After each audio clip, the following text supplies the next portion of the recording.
Армысыздар, құрметті менің тыңдармандарым. Менің арнама қош келдіңіздер. Жаңа өмір, жаңа үй аз машақат әкелген жоқ бұларға. Нешеме жыл бос болып, балалардың ойын ойнайтын жеріне, алқаштардың арақ ішетін орнына айналып кеткен жаман лашықты жөндеу үшін жарқын қаншама тер төкті. Қалтасында ақша жоқ, содан ананың бір тірлігін істеп беріп, мынаның бір тірлігін істеп беріп, әйтеуір тиыннан теңге құрастырып, үйді сәл ретке келтірген болды. Қисайған дарбазасын жөндеді, құлаған дуалдарын қалады, жабайы болып өсіп кеткен шөптерін жұлып, келесі жылға бақша егетін жерлерді дайындады. Күзде жаңа көшеттер отырғызды. Иә, Жарқынның қолынан келмейтіні жоқтың. Бұның көмегіне бәрі де зәру. Бірақ мұның жетім екенін білетін олар ақысын төлеуге келгенде тым сараң. Қолына болмашы ақша ұстатады.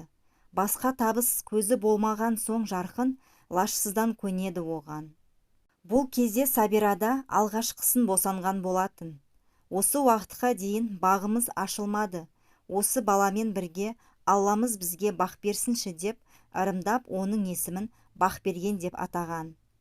Ал ел жасқа келсек, ол сол кеткеннен мол кетіп, араға жарты жыл салып барып бірақ оралды. Онда да әке-шешесімен амандасыпты да, бұлардың осында екенін біліп, тіке осында тартыпты. Дұрыс істегенсіңдер, сендер үшін қуаныштымын, деп ол мәз. Көрімдіктерің, деп ананы бір, мынаны бір беріп, одан қалса біраз ақша беріп қуантып тастады. Алмаймыз дегендеріне қоймады. Сол күні дүкеннен оны-мұны әкеліп, үйлерінде шағын отырыста ұйымдастырып жіберді. Жоқ, мынау сыйлықтарының берген ақшасының қарызын емес, осыларға деген көңілінің қарызын қалай қайтармақ? Осылар үшін әке-шешесімен де ұрысып, өз үйінен өзі безіп жүрген жоқ па? Неткен кең жүректі адам десеңші. Адамның бәрі осындай болса ғой шіркін, онда мына өмірде бақытсыз адам болмайтын еді ғой. Мен енді ауылға сирек келемін. Әйтеуір сендердің бөлек үй болғандарыңды көріп, жүрегім жайланып қалды ғой. Енді онша уайымдамай жүретін болдым. Өздерің үшін тірлік жасаңдар енді, деді ол қоштасар алдында. Бұлар да оны қимай қоштасты. Үйлену оңай, үй болу қиын, деп бекер айтылмаған ғой. Оның үстіне қол ұшын берер бірде-бір жақыны жоқ Жарқын мен Сабираға да үй болып кету оңайға тиген жоқ. Кішкентай балалары тағы бар. Оған тамақ тауып беру керек. Жарқын демалыс дегенді ұмытып, жанын бере жұмыс істеді. Аз төлейме, көп төлейме, оған бәрібір, жұмыс табылса болды. Ештеңеден ерінген жоқ. Тапқанының бәрін үйіне жапсыра берді. Анда-санда бой көрсететін ел жаста әйтеуір құр қол келмейді. Келген сайын бір жыртықтарын жамап кетуге тырысады. Бұны көре алмайтын Күлайша талай келіп, әңгір таяқ ойнатқан бұларға. Жақсылықты түсінбей, асымызды ішіп, тағарама түшіп кеттіңдер. Қорамызды өртеп, бүткіл малымызды тірідей өртеп жібергендеріңмен қоймай, жалғыз баламды өзімізге қарсы қойып, оның тапқан ақшасының бәрін пайдаланып отырсыңдар. Құдай ішкен жегендеріңді желкелеріңнен шығарсын, деп қарғап-сілеп, одан қалса жұртқа да жамандап кетеді. Оған да үйренейін деді бұлар. Бұрынғыдай бастарын төмен салып, мөлиіп тұрмайды. Сабираның өзі сәл-пәл сөз қайтаратын болып қалыпты оған. Шыдамы таусылған шығар, кім білсін. Осындай бірде бар, бірде жоқ күндерде екінші сәбиде өмірге келді. Оның есімін жанындағыларға мейірім шашып жүрсінші, біз мейірімге зәру болдық, осы қызымыз мейірімді болсыншы деп мейірім деп атады. Екі балалы болған соң күнкөріс тіптен қиындады. Ауылда жұмыс тапшы болып, ақыры Жарқын біреулердің ақылымен Астанаға кететін болды. Сондағы құрылыс жұмыстарында істеп, әжептеуір ақша тауып келмек. Сабира не десін, ақ жол тілеп шығарып салды. Сабираның өзі үйден шыға алмайды. Әйтеуір көршілерінің үйінде бір жұмыс шығып қалса, сонысын істеп, ішер тамақтарын табуға тырысады. Қалған кезінде азғантай жерге еккен огородына қарайды. көшеттерін күтіп баптайды. Өзінің де денсаулығы соңғы кездері сыр беріп жүр. Иә, бәрі Бектастың үйіндегі жағдайдан ғой. Күн-түн демей белінің талғанына қарамастан жұмыс істеді. Түнде жататын жері сіз сарай, суық та өтіпті. Жарқынның да жағдайы мәз емес шығар, тек еркек болған соң білдіртпейді де. Оның үстіне бұл босанған кезде күтіну дегенді де білген жоқ қой. Содан да шығар, әйтеуір соңғы кездері денесі ауыр тартып, қозғалуы қиынға соғып жүр. Тыныс алуының өзі мұңға айналып барады. Әйтеуір осы екі баласы үшін ғана өмір сүріп келеді. Осы екеуін аман есен жетілдірсе екен, аман есен өсірсе екен. Бұл кезде Бақбергенде 2-ші сыныпқа өтіп қалған кез. Астанада жүрген Жарқын аз уақытқа келіп кетті. Соңғы кездері айлықтарын ала алмай жүр екен. Жанындағы біреуден қарызданып, әзер жетіпті мұнда.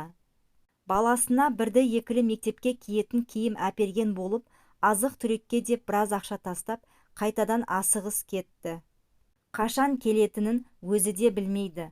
Айлық қолға тимейінше келе алмаймын. Қысылып жатсаңдар, дүкеннен қарызға ала тұрыңдар. Келген соң беремін ғой.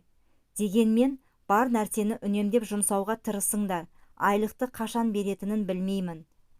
Негізі 3-4 күнде береміз деген, деп кетті ол. Сәбира оған бір ауыр жаңалықты айтқысы келген. Бірақ жолға шығып бара жатқан адамды олай күйзелткісі келмеген. Содан тілін тістеп қалды. Артынан осыным дұрыс болмады-ау, кейін маған қатты ренжитін шығар, деп қатты өкінген. Расымен бұл өте ауыр жағдай болатын. Мұның өзі таяуда естіді оны. Қалада жүрген Елжас жол апатына түсіп, қазір ауруханада жатыр екен. Егер бұл жайлы айтса, Жарқын барлық жұмысын қоя салып, соның қасынан шықпай, қашан ол ауруханадан шыққанша жанында болатыны анық. Бірақ бала шағаны да ойлау керек қой. Бұл қазір қайтадан Астанаға бармай қалса, сонша істеген жұмысының айлығын ала алмай қалуы да мүмкін. Құр қол барғаны да ұят қой. Айлығын алып келсін, сосын бара жатар. Біраз жатуы мүмкін деп жатыр ғой жұрт. Ал бұл 4-5 күнде келіп қалар, деп өзін ақтап қойып еді Сәбира іштей. Елжастың апатқа ұшырағанын естігенде мұның да жүрегі зырқ еткен. Бірден барғысы келген, бірақ өз тәнін өзі әзер сүйреп жүр. Одан қалса, мына 2 кішкентайы бар, содан байланып шыға алмай қалып еді. Алайда сол хабарды естіген күні түнімен ұйықтай алмай жылап шықты. Иә, бұл өмірдегі шын жанашырлары сол Елжас еді ғой. Неге бұл Құдай жақсы адамдарын қинай береді екен? Неге? Міне, осы бір өткен өмірінің бәрі көз алдынан өткен Сәбира жасқа шыланған жанарын көрпенің шетімен бір сүртіп алды да, анадай жерде домалап жатқан балаларына қарады. Бақбергенінің үсті ашылып қалыпты. Өзін қинай қозғалып жанына барды. Сөйтіп үстін жапты да құшақтап алып жатты. Кенет тыныс алуда жеңілдеп, бойындағы ауруда жоғалып, өзін сондай жеңіл сезініп кетті. Бір рахат сезімге бөленгендей, осы рахат сезім көздеріне ұйқы әкеле бастағандай, кірпіктері айқаса берді. Ашуы ертеңіне бірақ тараған Райхан өз ісі үшін өзі ұялып жүр. Онсызда өмірде бір қызық көрмеген бейшараны соншалықты табалап, соншалықты ренжіткенім қалай? Маған не көрінген осы? Көшеде шашылып жатқан алмамды қызғанып, бұзықтығы шектен шыққан баламды жақтап. Ойбай-ау, жерге құлап қалса да, сол басы середі ғой. Бала болған соң сол ғой. Сәл шишкадан басы жарылып, миы аузына түскен жоқ қой. Қап, артық кетіппін. Дұрысы барып, кешірім сұрайын, деп ақылға келген ол дәмді тамақ істеді. Етін молдау еткен ыстық палауды бір легенге салып жатқан. Соны апарып қуантып қоймақшы. Баламның көйлегін жыртты деп еді. Иә, жағдайлары жоқ қой бишаралардың. Осы үйде не көп, көйлек көп. Талғаттың кимей қойған бір-екі киім кешегін апарып берейінші өзі, деп оларында дайындап жатыр еді. Оң жақтағы көрші Хадиша кіріп келді. «Ей қатын, не істеп жатырсың?» «Ой, сен қайдан жүрсің мұнда?» деп беймезгіл келген көршісіне Райхан таңдана қарады. «Қайдан жүргені несі? Мына үйге кірмейміз бе? Көрші болып көмектеспесек, адамгершілігіміз қайсысы? Байқұс балалар шырылдап жатыр. Тыныштық па? Естімедің бе? Сәбира қайтыс болыпты ғой». «Немене?» Райханның құлақтары шыңылдап кетті. Сәбира қайтыс болды дейді. Қалай? Кеше түсте ғана еді ғой оны көрген. Шынымен бе? Райхан жерге отырып қалды. Көз алды қарауытып кеткен. Өз құлағына өзі сенер емес. «Мүмкін емес, мүмкін емес», дей береді қайталап. «Әй, саған не болды?» деп өзіне жақындай берген Хадишаны кері итеріп жіберді де: «Неткен қатыгез, неткен ақмақ едім мен. Ол маған нала боп кетті. Ол мені кешірмейді енді. Ауырып жүргенін біле тұра, жағдайларының нашарлығын біле тұра, оны келеке еттім, нала қылдым. Ол мені кешірмейді. Ол маған нала болып қайтыс болды», деп сандырақтай берді Райхан. «Кешірші мені, Сәбира, кешірші», дейді тағы да. Хадиша түкті түсінбей, көздері бақырайып, аузы ашылып қарап қалыпты. Ал Райханның көз алдынан кешегі Сәбираны итеріп құлатқаны, бетіне түкіргені, оның сондай бір налалы көзқараспен қарағаны кетер емес. «Кешірші мені, Сәбира, кешір», дей берді ол. «Алдыңдағы айыбымды қалай жусам екен? Уәде беремін, енді балаларыңа өзім бас көз боламын. Оларды жылатпаймын, аш етпеймін. Өзім жемесем де барымды солардың ауыздарына тосамын». Қайғылы жағдайды ести сала, Жарқын ауылына тез жеткен. Қыркүйектің кезі, күн ыстық, дене сасып кетуге айналыпты. Жарқын жете сала тездетіп жерледі. Көршілер көмектесіп асын берген болып жатыр. Жарқынның көздерінен жас та шықпай қалыпты. Бар тапқаны балаларын құшақтап солқылдау ғана. Таңертең ұйқысынан оянған Бақберген жанында жатқан анасын көрген. Сабаққа баратын уақыты болғантын. Көйлегінің жыртылып қалғаны есінен шығып кеткен Бақберген анасын оята беріп еді, бірақ қимылсыз жатқан Сәбира жас бүлдіршінді шошытып еді. Қанша жұлқыласа да оянбады. Бұл кезде мейірім де оянып, ол да жылап жатқан болатын. Зәресі ұшқан бала көрші үйге қарай жүгірді. Көшеге шыққанда ғана кешегі оқиға есіне түсіп, Райханның үйіне жолағысы келмеді. Басқа көршінің үйіне барды. «Апа, апа, жүріңізші, мамам оянбай қалды», деген. Дәрет алып келе жатқан көрші әжейдің етегіне жапсып.